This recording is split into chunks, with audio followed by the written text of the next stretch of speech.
Character collectibles had been around for a long time. There was some merchandise out there for the Lone Ranger and for Superman, but Batman really was a whole new world when it came to collectibles.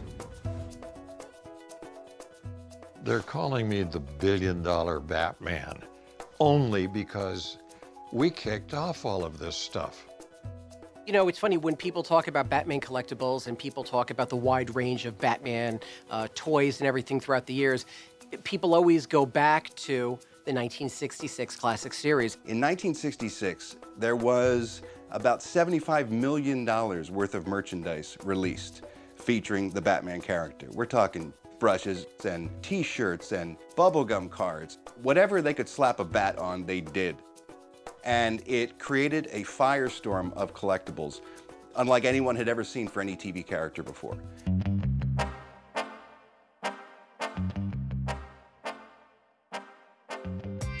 I'm very happy to be part of this phenomenon, you know, basically because I like to make people happy.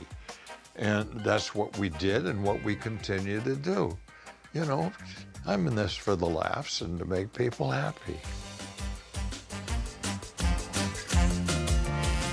There is a simplicity and a charm to the merchandise from the 60s with Batman that you just don't get in any other era. But I think by the time the 70s came along, with the advent of the small action figure, there were multiples of them. So you had all these ones to pick from. In the 60s, the Batman stuff wasn't like that. You didn't have, you know, the bubble packs and the cards that had, you know, all the characters in one set. You know, whatever they made is what you got. The packaging, the merchandising, there was no rhyme or reason to any of it. There was no theme. There's something charming about the simplicity and sort of the innocence of that era. The stuff that was available were toys. They were just toys for kids. They tear the packages open and play with them, and they get discarded.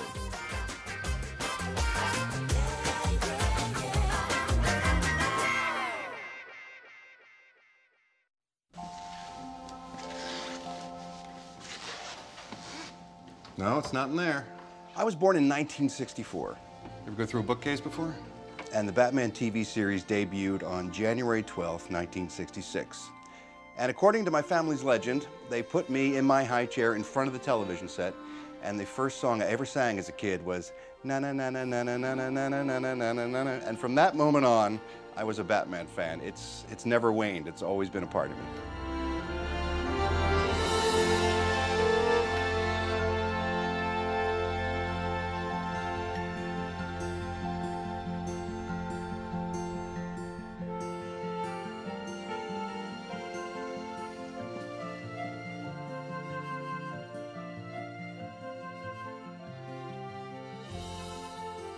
Ralph, this is incredible.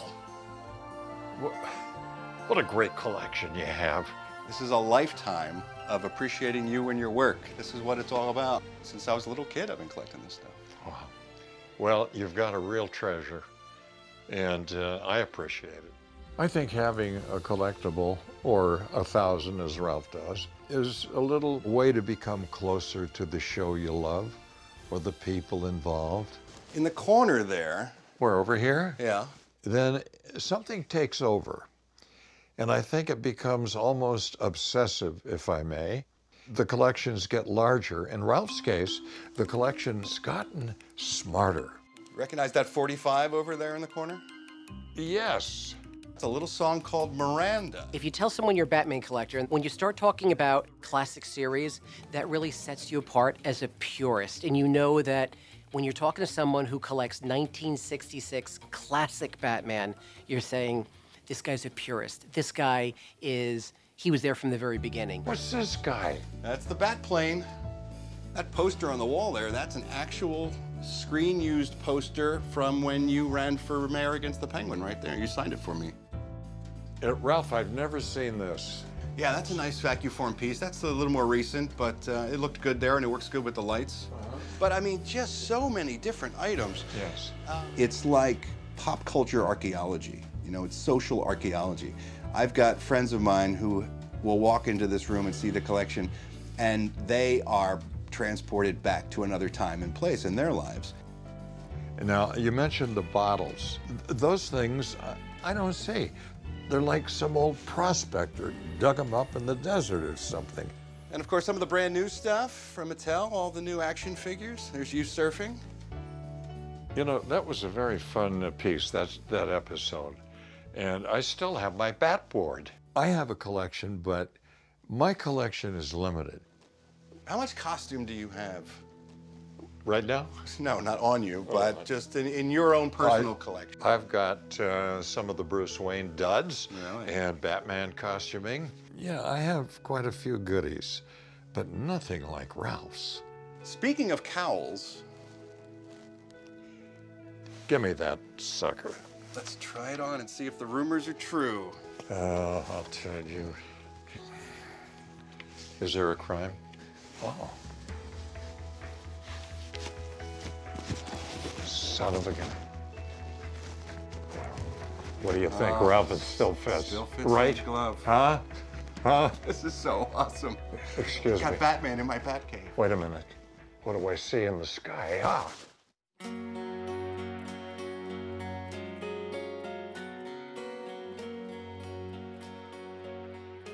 I mean, I've been collecting Batman pretty much since I was 5 years old, and you don't set out to collect it at 5, but I have things from when I was 5, and it's just grown. I mean, years and years of it. You know, I'll be somewhere, pick something up.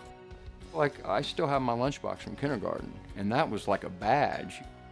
The scrapes are still on the bottom when we slide it down the hallway, and you showed up at school with a cool lunchbox. You know, I got a Batman lunchbox. You don't. You got Snoopy. You know, it was cool.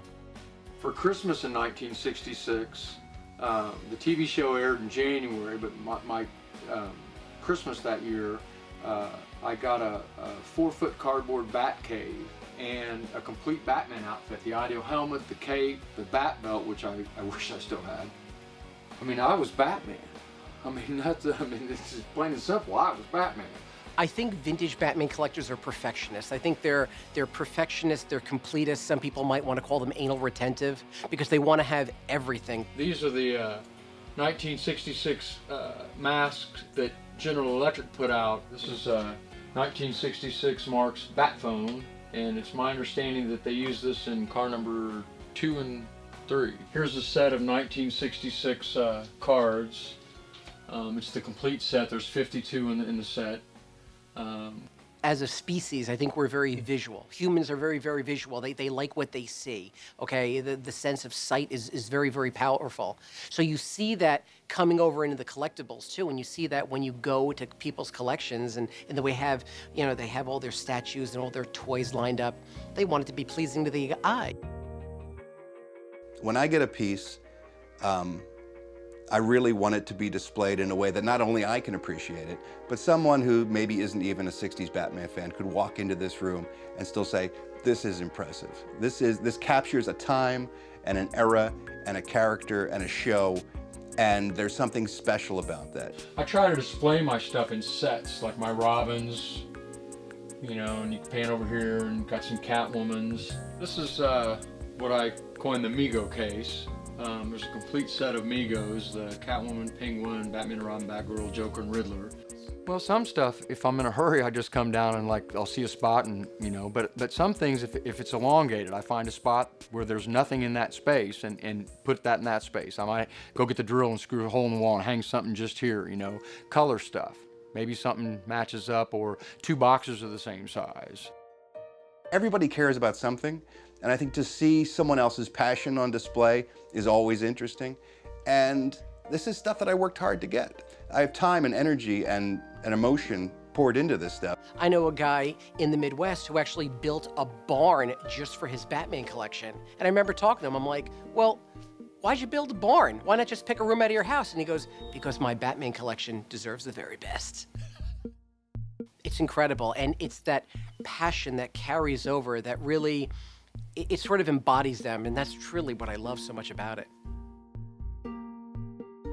It's embedded in our psyche. I mean, it's in us. You know, you go, like I said, at 5 years old, I get knocked off my feet by this TV show, and I carry that around for the rest of my life.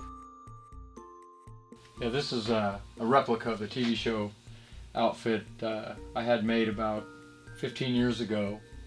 It's my favorite piece. It's just that outfit to me is Batman. I mean, that's the whole thing that sparked my whole collection. I love it. I mean, it's just the coolest thing to have. And there's pieces I have that are just silly little trivial things, but I have some pieces that are treasured. Yeah, this is a 1966 Marx push car where you'd back it up and the traction on it would make it go forward. This actually was missing when I got it, and about 3 or 4 years later I stumbled on the steering wheel, and it was amazing, and it fit right on, put right on there, and my Batmobile.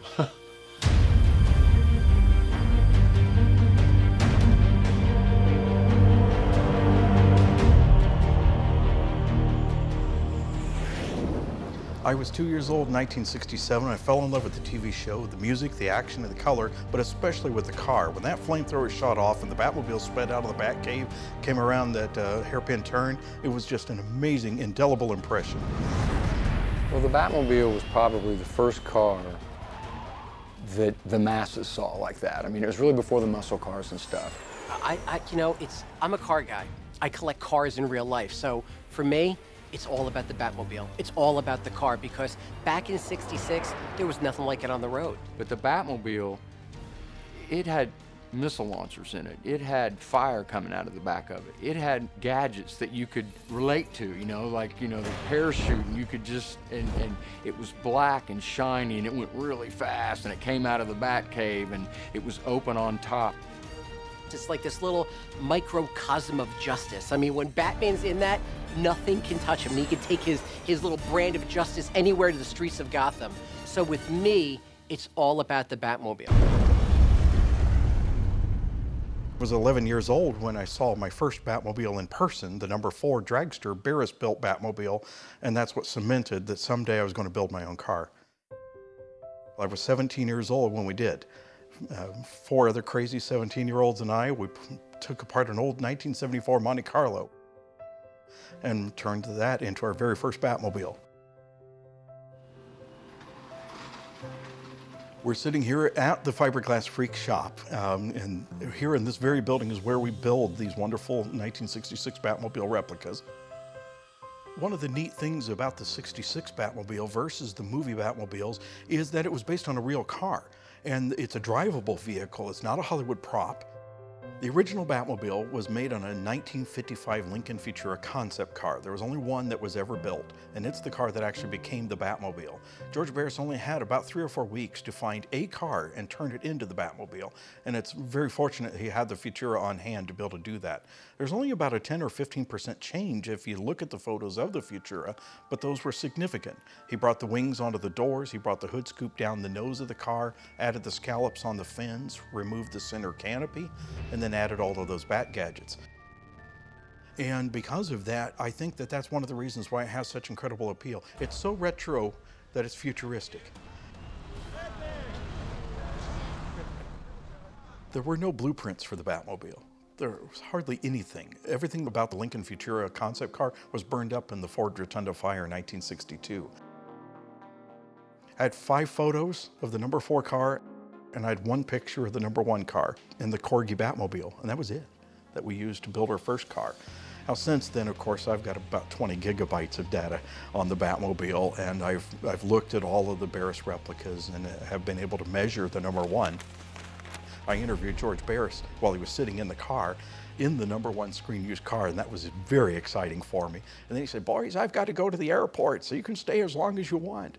So I got out the tape measure, and I'm looking at every single part of the car going, hey, we're in pretty good shape. We're within a 1/4 of an inch on almost every single measurement. Collecting is very interesting, and it doesn't make sense to a lot of people. Why would I have a huge Batman collection? Or why would somebody want a Batmobile? But it really brings us closer to our fandom. It brings us closer to the original concepts. We want to be part of it, and that's so important to be part of it. You see, Ralph, the cowl still fits. It does. Like so many other things that I wore. No, not the tights. You don't put the tights on not anymore? Not the tights, no. Were you aware of how much stuff was being sold when you were doing the show? Not really. You were probably too busy working, right? Well, I would have asked for more money. I think any collector has to decide what the focus of his collection is going to be. Especially with one like this, where the potential for collecting is astronomical. I mean, you could literally buy and buy and buy and buy. There are certain Batman items from the 60s that are sort of staples. I think either everybody has it in their collection or wants it in their collection. You have to have a Corgi Batmobile, I think, from the 60s. It was a beautiful piece of workmanship, and it really was sort of the one in the 60s that really caught everyone's imagination. My collection is really well rounded. I would say probably 15–20%'s, 1966. And then it, goes from there. And there was kind of a gap, between 66 and the late 80s. Get on eBay, plug in 1966 and just see what's out there. There's some stuff rotates. You see the same stuff over and over again, but some of it's not very expensive at all.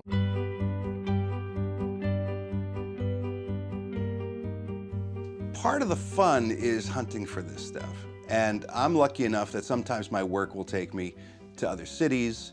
And whenever I have some time off, the first thing I do is look for the nearest consignment shop or thrift store or collectibles store, and I will go in blind, just trying to find something of interest, to comb through the stuff and see what's available to me. It's very primordial. It's very caveman.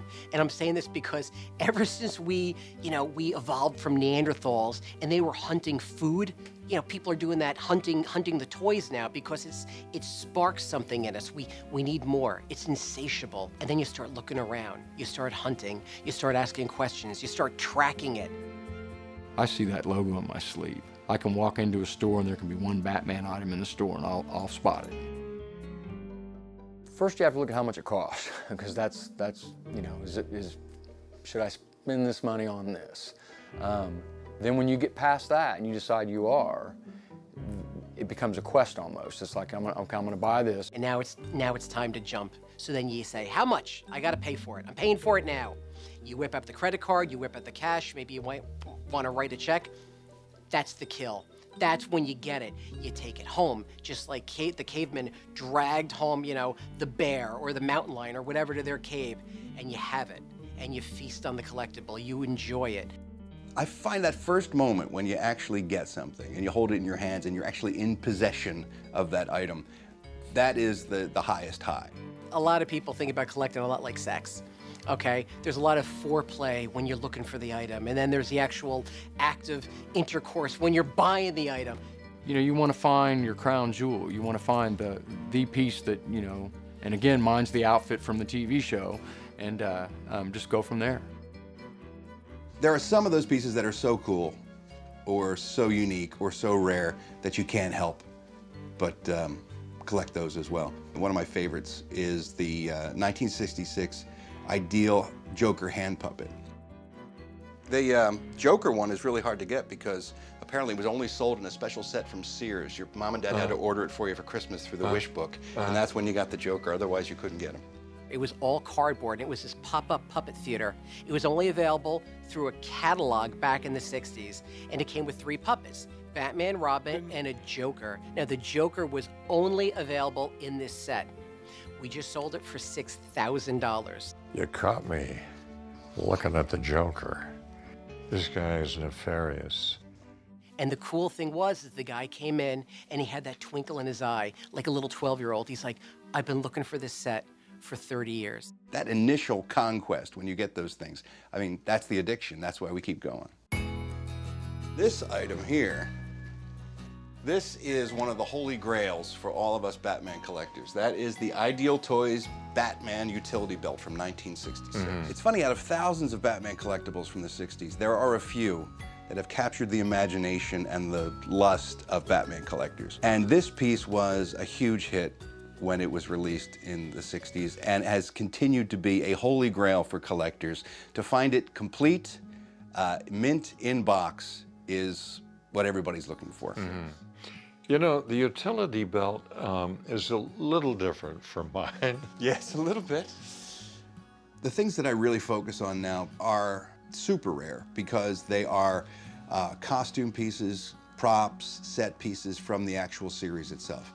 I was lucky enough to interact with another collector who had a Mr. Freeze helmet, the helmet that George Sanders wore as the first Mr. Freeze in the TV series. I'll never forget sitting down to dinner with George Sanders as Mr. Freeze, and the blue side, of course, was the cold side of the table. Right. And then our side was red and a little warmer. And George Sanders said, as Mr. Freeze, "Baked Alaska Batman." Got 3 or 4 pieces that were actually on the TV show. I bought them from a collector here in town that his credentials are pretty good, and he's got some other pieces that I know were on movies or TV shows, so he kind of goes after props like that. These were actually screen-used props. This is a kerchief. In the second season, Robin was a Boy Scout, and that's the actual kerchief from the TV show. And I got a pair of license plates. They're Masonite. This is from one of the cars, not a Batmobile, but one of the cars from the television show. It's kind of a neat piece. And I gave one of them to a real good friend of mine who collects stuff, and I thought one was enough. But this is probably the coolest piece that I have. This is a 1966 New York City phone book that the prop department did, and this was actually in Commissioner Gordon's office on the show. But that's a really nice collectible there. There are a lot of collectibles out there, of course. You've got the high-end action figures. You've got a 3-foot Batmobile that's coming out from Hot Toys. But the ultimate collectible has got to be the full-scale 1966 Batmobile. It is the ultimate item that you can add to your collection. And my goal is for everyone to have one. It's so important to get the accuracy just right. So I studied the Batmobile in exact detail, and I was able to work out how the roll-top dashboard doors work, just like they did on the original show. We have an LCD screen where we can play our DVD player or with the rear view camera. We have many other gadgets that work. And here we have our park lamps, we have our headlights, and we have our bright lights. Everything functions just like on a regular car as far as that part goes, but then we have extra special gadgets. We have the Bat Beam antenna. We have the 5-light flasher that was part of the anti-theft system on the Batmobile. We also have the start button with the hinge label. Everything is replicated just like it was on the original car. And on our far right, and this is the detectascope, also known as the Robin the Boy Hostage Finder. It takes a lot of work to get these 7-foot fins perfectly smooth so that we can get the beautiful paint job on them that people are expecting. We also have the triple rocket tubes, and sometimes we have cannons that fire confetti out of them, bat-shaped confetti. Back here we have the rear antenna, which is exactly what George Barris used back in the 60s to make the Batmobile. Of course, we have the Deist parachute packs that everybody remembers from this show. And our license plate on the back of it has 2F3567, and naturally we have the working flamethrower. We live in a tactile world. Every button, every knob, every T-handle piece, every single part of the Batmobile has to have some kind of a function because of the world we live in. That's what we'd like to have, is a functioning part of a vehicle, and it ties in along with everything else that we like to play with our toys. And even as adults, we continue to collect all of these wonderful items.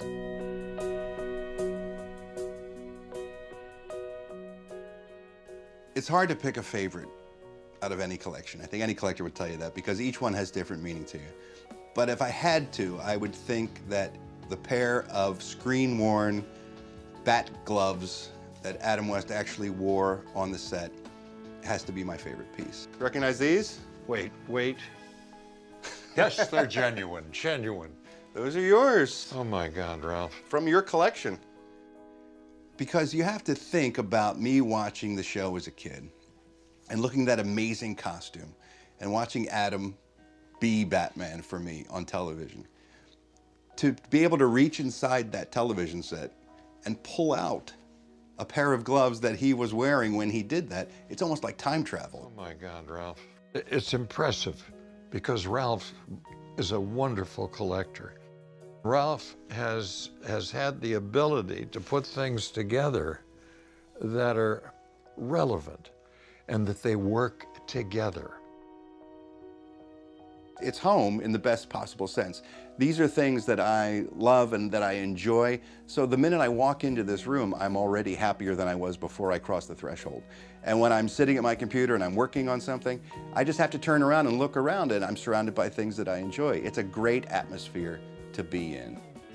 I talk to a lot of collectors who acquire these things to put in their office or in their home. They say it inspires their creativity. I think a lot of times it brings us back to a simpler time when we were kids and we were children, and it was okay to dream. It was okay to fantasize. And if you can be surrounded by toys and characters that inspire the youth-like, the youth-like persona in you, I think that inspires creativity. I think it inspires permission to dream, and that's okay. And I think that's what a lot of people need nowadays.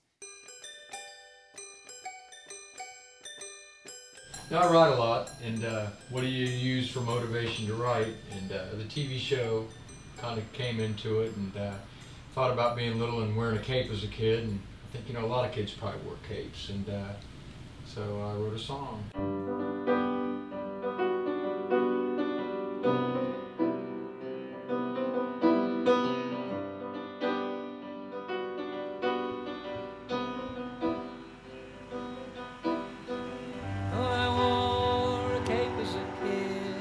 If you do what you love, you'll never work a day in your life. And I am so blessed to be able to do this as my job.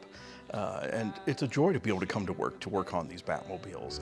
Made me a little invisible at times.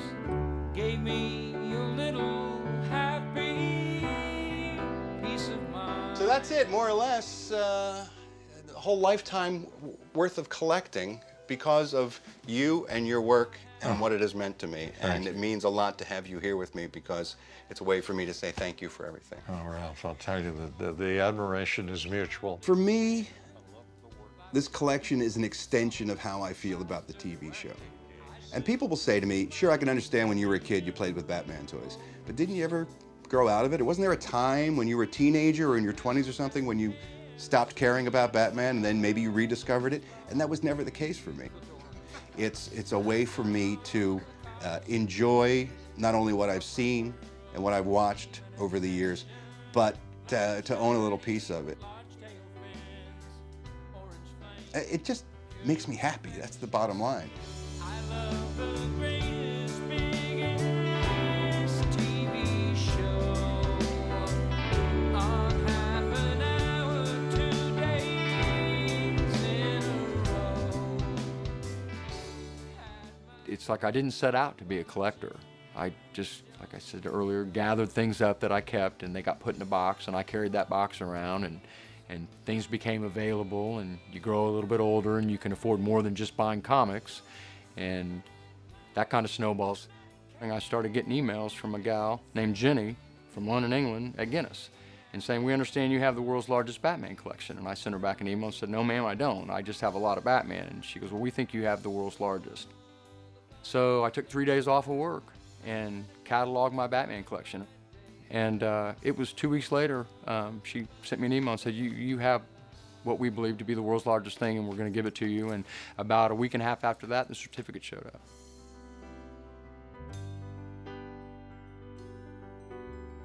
I love it. I love Batman. Oh, I wore a cape as a kid, it kept me safe and out of danger. It was blue and tied with a clothespin, just a towel, a sheet, or a bedspread. Made me a little invisible at times. Gave me a little happy peace of mind. I wrote Schwinn as a kid, it made me feel big and important. Mine gold, read my best friends, banana seed, crowbars and a kickstand. We'd ride all day, be home at supper time. Folks drinking